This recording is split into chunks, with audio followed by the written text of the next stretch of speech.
اور پھر اگلی صبح انہوں نے یہ جگہ خالی کر دی، یہ جگہ چھوڑ دی، اور جو نئی جگہ ہے وہاں پہ یہ منتقل ہو گئے۔ اب نئی جگہ کس کی ہے؟ انجینئر گل بدین حکمت یار کی اپنی ملکیت ہے یا حزب اسلامی کے لوگوں کی ہے؟ اس کے حوالے سے تفصیلات تو نہیں آئیں، لیکن یہ جو جگہ ہے جہاں پر حزب اسلامی کا مرکز تھا، یہ انجینئر گل بدین حکمت یار نے خالی کر دیا ہے۔ اور کچھ ہی دن قبل کچھ ویڈیوز آئی تھیں انجینئر گل بدین حکمت یار کے حوالے سے، وہ باقاعدہ زوم کانفرنس بلاتے تھے اسی مرکز میں بیٹھ کر، وہ دنیا بھر میں جو ان کے رہنما ہیں حزب اسلامی کے یا افغانستان کے اندر، ان کے ساتھ باقاعدہ میٹنگز کیا کرتے تھے۔ ادھر بھی اس طرح کی تنظیمی سرگرمیاں ہوتی تھیں اس مرکز میں۔ تو اس میں سن رہا تھا کہ وہ ایک تو لڑکیوں کی تعلیم کے حوالے سے افغان طالبان کی جو پالیسی ہے اس کے ناقد، وہ کہتے تھے کہ اسلام نے تعلیم کا حصول جو ہے، علم کا حصول جو ہے، وہ مرد اور عورت پر یکساں طور پر واجب کیا ہے۔ ساتھ ساتھ وہ نصاب تعلیم کے حوالے سے بات کرتے تھے۔ وہ کہتے تھے کہ افغانستان کا نصاب تعلیم جو ہے وہ ایک ہونا چاہیے، اسکول اور مدرسہ ایک ہونا چاہیے۔ وہ وہاں پہ الفاظ مکتب اور مدرسہ کے استعمال کرتے تھے، مطلب جو دنیاوی تعلیم ہے، جو دینی تعلیم ہے، وہ کم از کم ایک نصاب کے تحت ہونا چاہیے، تاکہ یہ تفاوت نہ ہو، یہ آپس میں رقابت نہ ہو، یہ دونوں جو اسکول آف تھاٹ ہیں۔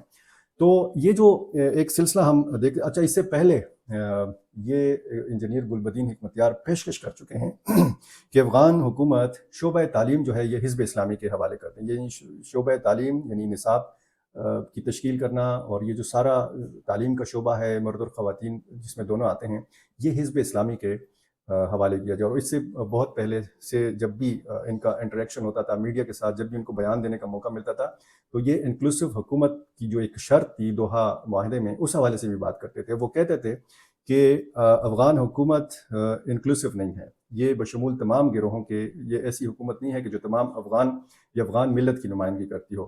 انجینئر گل بدین حکمت یار کا مطالبہ ہوتا تھا ہمیشہ کہ ایسی حکومت قائم کی جائے کہ جس میں تمام طبقات کی نمائندگی ہو، شراکت ہو۔ اور اس سے پہلے جب یہ جمہوری دور میں یہاں پر آئے تھے افغانستان میں، تب بھی انہوں نے اس قسم کی کوششیں کی تھیں کہ کوئی ایسی صورتحال پیدا ہو کہ یہاں پر انکلوسو حکومت قائم کی جائے۔ اب انجینئر گل بدین حکمت یار کسی اور مرکز میں تو منتقل ہو گئے ہیں، لیکن ظاہر ہے کہ ان کے محافظوں کا ایک پورا ایک وسیع سلسلہ ہے۔ جب آپ ان تک پہنچتے ہیں تو کئی سیکیورٹی کے حصار جو ہے وہ عبور کرنے کے بعد ہی یہ ممکن ہوتا ہے کہ آپ ان کے آمنے سامنے کھڑے ہوں، اور یہ ہمارے ساتھ، یہ میں خود اپنی آنکھوں سے دیکھ چکا ہوں۔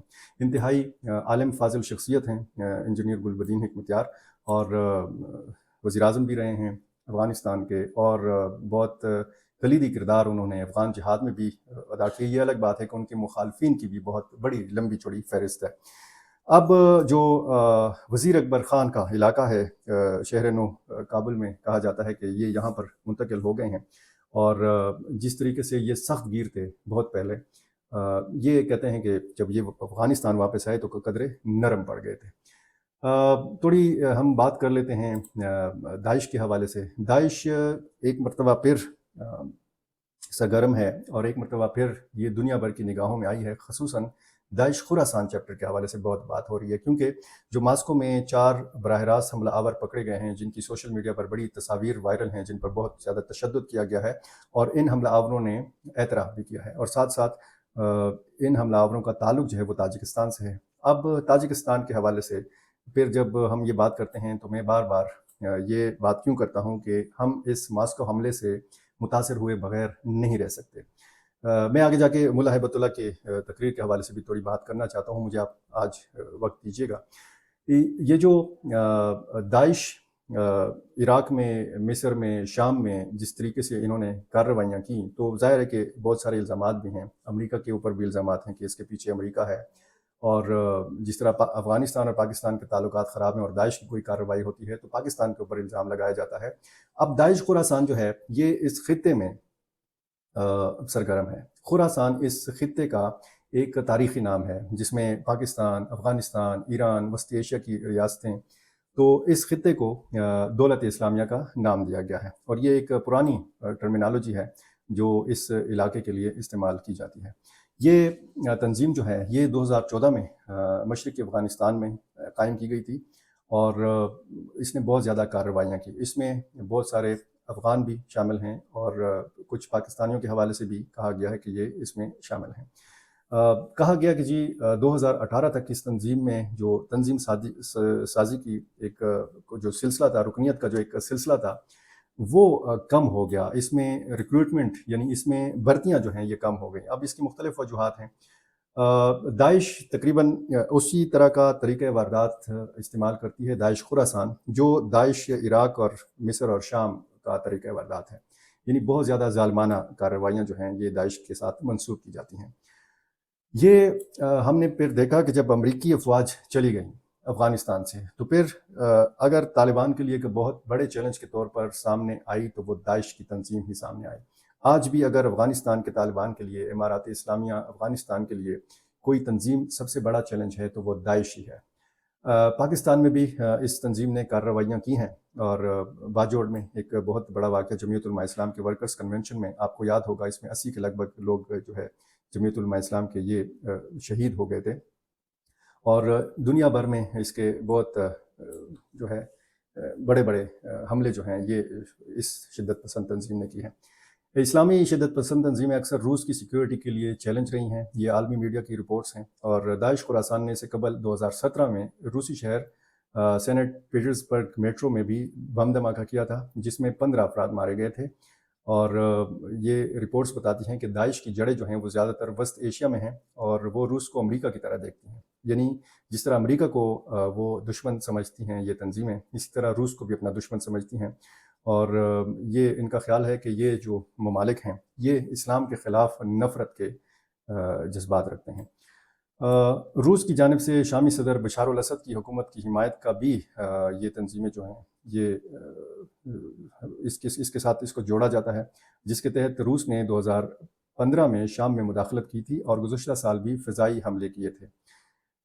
واشنگٹن میں قائم ولسن سینٹر کے ڈائریکٹر مائیکل کوگلمین کے حوالے سے ایک میڈیا رپورٹ میں یہ کہا گیا ہے کہ داعش روس کو مسلمانوں پر ظلم و ستم کرنے والی سرگرمیوں میں ملوث دیکھتی ہے.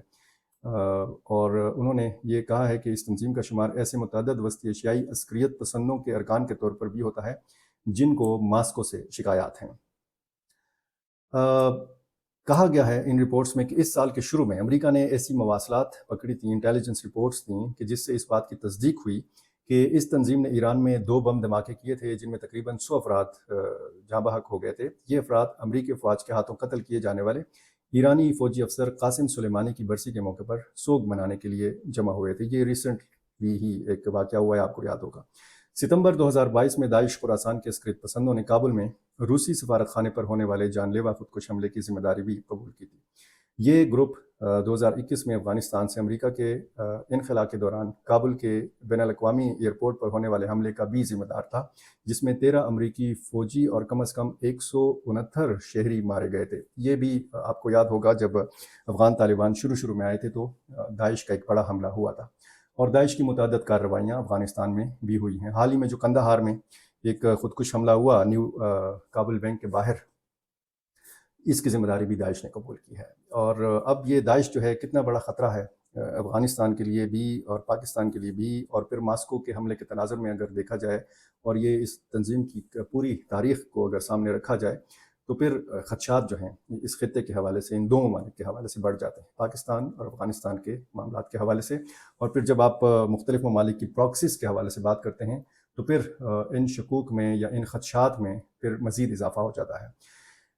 ملا ہبت اللہ نے ایک آڈیو پیغام جاری کیا جس میں انہوں نے کہا کہ افغان طالبان جو ہیں یہ مزید 20 سال تک لڑ سکتے ہیں. اس کا ایک مطلب یہ لیا جا رہا ہے کہ کیا جو دوحہ میں قطر میں جو معاہدہ کیا طالبان نے امریکہ کے ساتھ، اور وہاں پہ جنگ بندی ہو گئی تھی، وہاں پہ باقاعدہ امریکہ نے انخلا کر دیا تھا، وہ افغانستان چھوڑ گیا تھا، اور اس کے بعد ملا ہبت اللہ کا یہ کہنا کہ 20 سال ہم مزید لڑ سکتے ہیں، اور ان کا یہ کہنا کہ ہم زمین پر اسلامی شریعت کا نفاذ چاہتے ہیں. یعنی یہ اسلامی شریعت کا جو ایک اصطلاح ہے یہ افغانستان کی حدود سے باہر پھیلانا چاہتے ہیں. یہ چاہتے ہیں کہ دنیا بھر میں اس طرح کی سرگرمیاں ہوں جس طریقے سے انہوں نے افغانستان کے اندر کامیابی حاصل کی، تو اس طرح یہ ان کی جو اسلامی شریعت ہے یہ پھیلتی جائے اور دنیا کے مختلف ممالک تک یہ سلسلہ پھیلے. اس کو اس تناظر میں بھی لیا جا رہا ہے.